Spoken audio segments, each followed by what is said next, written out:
در مورد تمرینات بردنکو که بسیار کاربردی در درمان دیسکوپاتی مزمن هستش صحبت می‌کنیم. مدل بردنکو که بر اساس 6 کیفیت اصلی حرکات انسانی طراحی شده است و کیفیت اصلی تعادل یا بالانس که پایه کل سیستم حرکتی.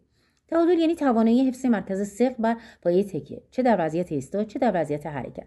در دیسکوپاتی‌های مزمن بازگرداندن تعادل که به معنای فعالسازی مجدد عضلات هستش، به خصوص عضلات عمقی، معمولا در بیماران مهار شدند.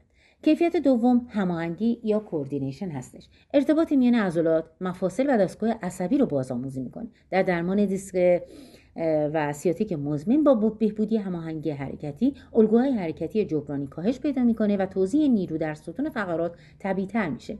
و اما سومی انعطاف پذیری یا فلکسیبیلیتی، دامنه حرکتی مناسب بدون تنش‌های جبرانی.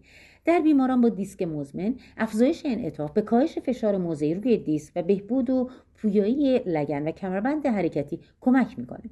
اما باید بدونیم بردنکو ترکیب زیادی داره که این ترتیب که یک سلسله مراتب فیزیولوژیک و نورومکانیکی است، باید حتما به پشت سر هم باشه. اگر مثلا بدون بازیابی تعادل و هماهنگی مستقیما سراغ قدرت یا سرعت بریم، بدن هنوز برای کنترل بازگذاری آماده نیست و در نتیجه حرکات جبرانی فعال میشه و دردهای مزمن دوباره عود میکنن.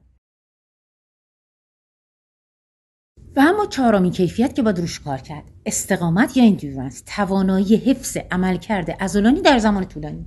در این بیماران تقویت از استقامت عضلات مرکزی از بازگشت درد و خستگی سریع جلوگیری میکنه. پنجمین کیفیت سرعت و واکنش هستش. توانایی پاسخ سریع به تغییرات محیطی. بازآموزی سریع واکنش حرکتی موجب کنترل وضعیت لحظه‌ای و پیشگیری از حرکات ناگهانی آسیبزا میشه. قدرت آخرین مرحله بازآموزی حرکتیه و زمانی انجام میشه که کنترل تعادل و هماهنگی تثبیت شدن. در بیماران دیسکوپاتی افزایش قدرت عضلات مرکزی و اندام‌ها تنها در این مرحله است که ایمنو موثره. بنابراین در درمان‌های دیسکوپاتی مزمن فراموش نکنیم شروع برنامه درمانی از تعادل و هماهنگی و پیشروی مرحله به مرحله تا قدرت باعث پایداری نتایج و پیشگیری از بازگشت علائم میشه.